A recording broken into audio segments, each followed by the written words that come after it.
Hi guys, this is Chelsea from Sucre Miniatures, and on this tutorial I'm going to show you how to make my bread loaf cane. First, you're going to need 1 part white clay and 2 parts translucent. I'm using Primo by Sculpey. Start shaping your bread loaf by pushing down on the ends and pushing in on the sides to create indentations. You're also going to roll your loaf around and softly press on what will be the top of your loaf. You want to keep this area rounded. Continue to roll, press, and shape those indentations.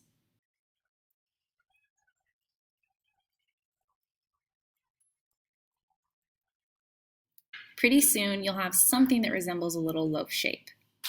You should have a rounded top, indented sides, and a flat bottom and ends. Next, grab your pastels and your brushes. We don't want to have pastels all over our workspace. I like to use wax paper, so put your little loaf on its own piece of paper. Grab a square-tipped medium brush. We're going to use a golden caramel color, orange and brown chalk pastel. I have some on the side that's already been powdered. It makes it easier to put on the loaf. Gently start applying your golden tone. You're going to want to cover the entire outside of the bread loaf in this except for the 2 ends. Those are going to be the face of your bread. So we're just doing the top, the indented sides, and then of course the bottom. Keep shading till it's well incorporated and it has a nice rich golden color. Gradually start adding your 2 darker colors. You want to use these to add dimension to the loaf. You don't want to completely cover the loaf in either of these colors, but more use it to accent the sides, rounded areas, and the bottom. Set aside your loaf to rest for up to an hour. You can also refrigerate for faster setting or if you're in a hotter climate. After the loaf has rested, grab your needle tool.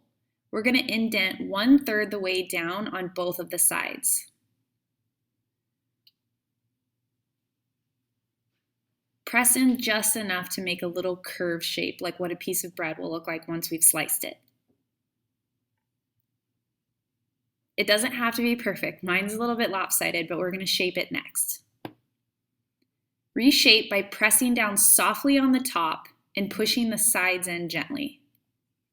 You can also push on both ends to square them off. It's already starting to look better.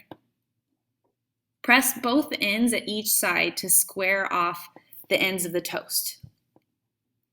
Last, re-refine the indents that we made on each side so that they're nice, crisp, and rounded.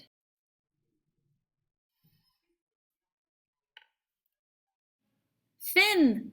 It's still a little bit lopsided, but we're going to fix that. Grab a straight edge or a large clay cutter and let's slice up some bread. I've taken very thin slices off of each end already because they tend to be a bit rounded. There we go, looks pretty good. We're still going to shape the bread a little bit. Softly pull to perfect the rounded top and straight sides. Don't pull straight from the bottom or you'll crook the bottom. You can see that I squish in the side, and there you have, perfect little loaf. Thank you so much for watching. Make sure that you subscribe so you don't miss the next video, which is going to be texturing the bread slices and all of the amazing uses you're going to have for this new bread cane. Thanks again.